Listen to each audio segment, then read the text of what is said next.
What is up? My name is Garrett at Yogurt on Twitter, YOOGRRTT. Thank you so much for tuning into the Now Notation YouTube channel. Welcome back to another album review. Today we are talking about Oliver Francis making a return to not only just the music sphere. I feel like it's been a long ass time since we've actually received an album from this man or a project, etc. But making a return to this channel. Definitely have seen him, whether it's been the live show that I caught him at, or the music video reactions that I've done, or even just an album review itself on this very channel. I believe the last album that this man released was by the name of Infinity Boy. It was just an EP, and this album that we are going to be reviewing today is also an EP. But what's weird is that since the release of the last one, Infinity Boy, I feel like he has been teasing, actually I know for a fact that he's been teasing an album that's been by the name of Overdrive, and that is something that the fans have been commenting on,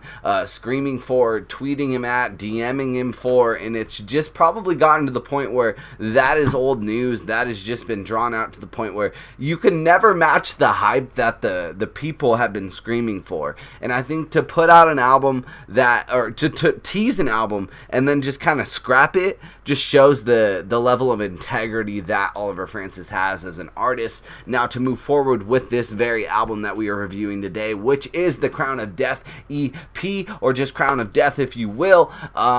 This kind of came out of nowhere. Again, like, I didn't really expect him to be putting out like such hard ass music out of nowhere. It's not to say that the rest of this man's music is not hard, is not up to standard. I'm not saying that at all, but the progression of this man's discography has been such a weird, windy road that to get such a goddamn good project out of him in such a weird tone, like, that's a lot more dark in a way and kind of like sardonic, I guess, but it's not even that upbeat or like joking. It's mainly just pretty straightforward of just trying to prove the point that this man is here to fucking prove that he can do it all himself and do it better than pretty much anybody else. And that statement is a hard one to stand up to, but with Crown of Death, this very album, I can't help but just applaud him. And you know, like I was saying, when you look at his discography, you've had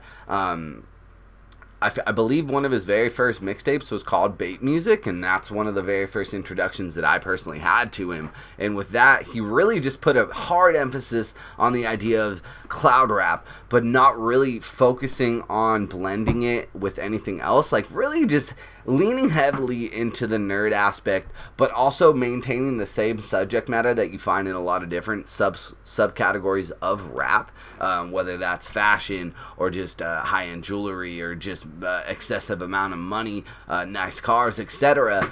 With an album by the name of Bait Music, I can assume that you would expect that, and you get that, but the way that it's delivered is where it just gets super interesting, like the atmospheric tone, etc. But when you continue on into the discography of Oliver Francis, you do catch him maybe trying to show off more mainstream poppy, while also kind of it's just he's trying to show all the different versions of rap that he can do, whether it's leaning more into the pop sections or leaning more into just the rapidy rap sections. And that's what I felt like we were getting highlighted on in this track to this album, is when you had like songs like Kamaboka, where that came out and you're just like, wait, why is this guy boom rap rapping so fucking goddamn hard in such a crazy ass fashion, but doing it almost in like this old man fashion where it sounds like he's been rapping in the game for 30 years and is just like an OG as fuck. Like, that's such a hard thing to do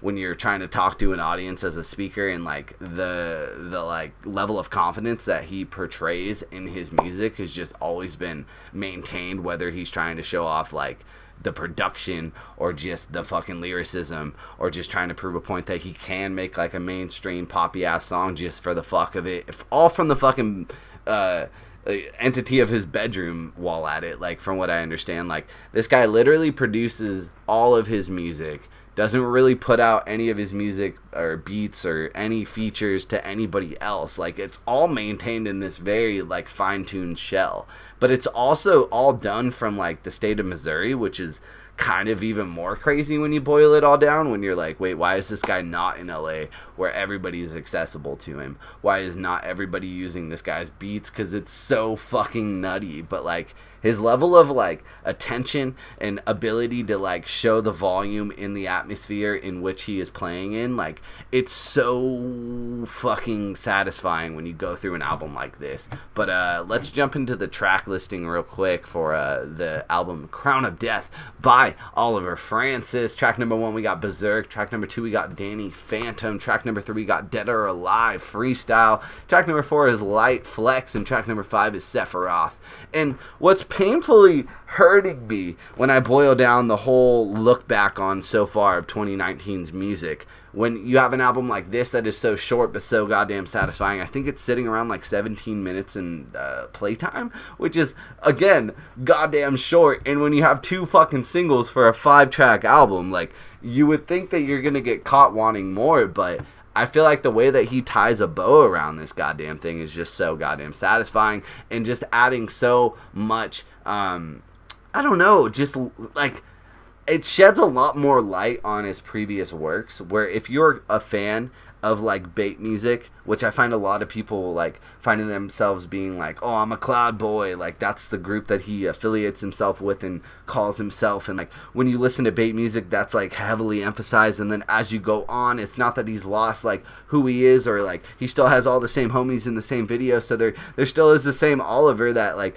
all these people kind of like put in this like pedestal over like current Oliver. And it's like such a weird argument to make when you have such a fantastic, like full of like heart, as well as just like interesting lyrics, but also just like look at that, like producers, it's cut off again and I apologize, but it says producers Oliver Francis, writers Oliver Francis. Like it's game over, like that's it. Like he can make this album by his fucking self and no one needs to say anything to him, and that's what's so mind fucking blowing to me.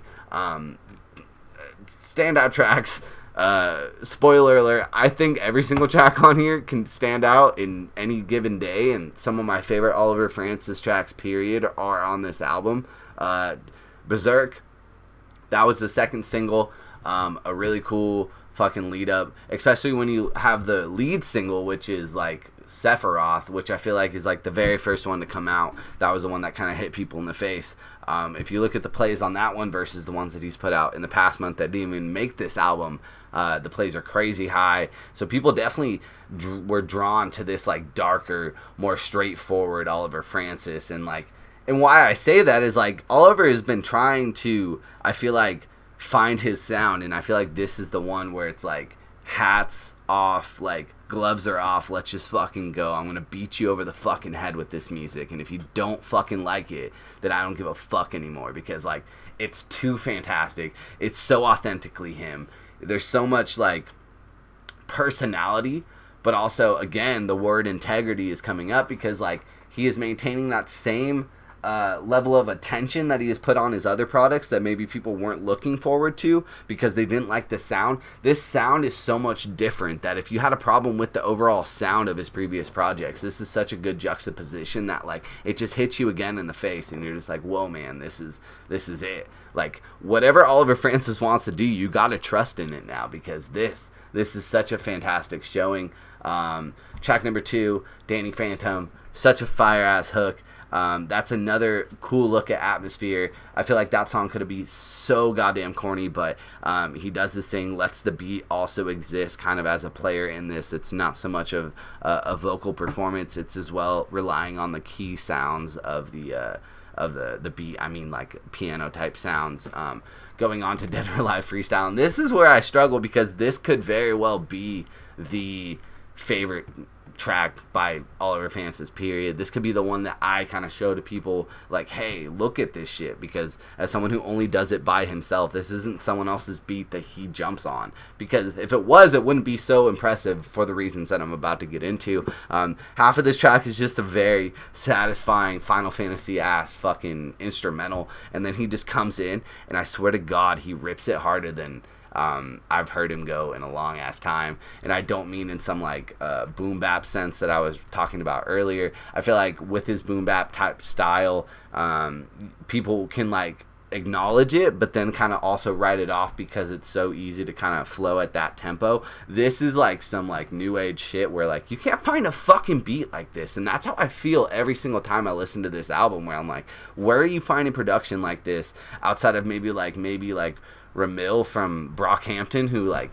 also just goes off, and like I don't know, you could also shout out like Injury Reserve's producer, like that guy is fucking crazy as well. But like there's so much like acknowledgement on this thing, and like hesitance, but also like execution right where you fucking need it. But like the hesitance is like very meticulous and like categorized already. Like he already knows where it's going, and like I don't know, man. There's so much good artistry on this goddamn 5-track album. It's so goddamn short, but it's so good. Track number 4, If You Get Into Light, Flex. That is where I'm saying the pinnacle of pop-y, like Oliver Francis comes in, but he also shows up and shows the style and goes the fuck off. So like you can't hate.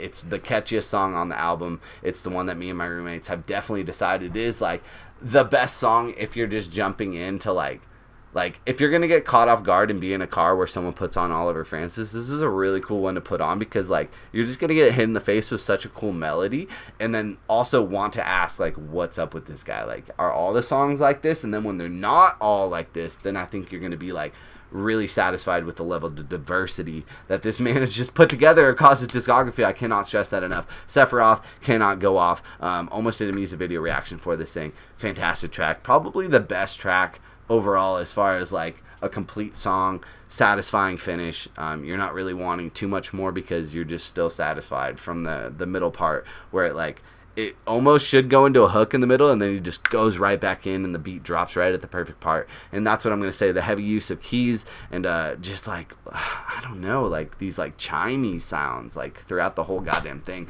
is just what really makes this, on top of just the awesome lyricism and just like the ability to acknowledge when you need to go hard and when you need to speed up the tempo and change up the flow as well as drop the beat. Like, it's all formulated perfectly. And I think when you're doing that in-house all by yourself, maybe that can be easier. But when you're able to do that all by yourself, think about the level of work that has to go into that to get to that point to where you are even able to like satisfyingly do that. Like, this guy is a master at what he does, and I say he still just keeps it on to himself and just makes albums like these like just that much more satisfying when you actually do get to hear an Oliver beat. And shout out to the cover art. Let me know in the comment section below what you thought of this album.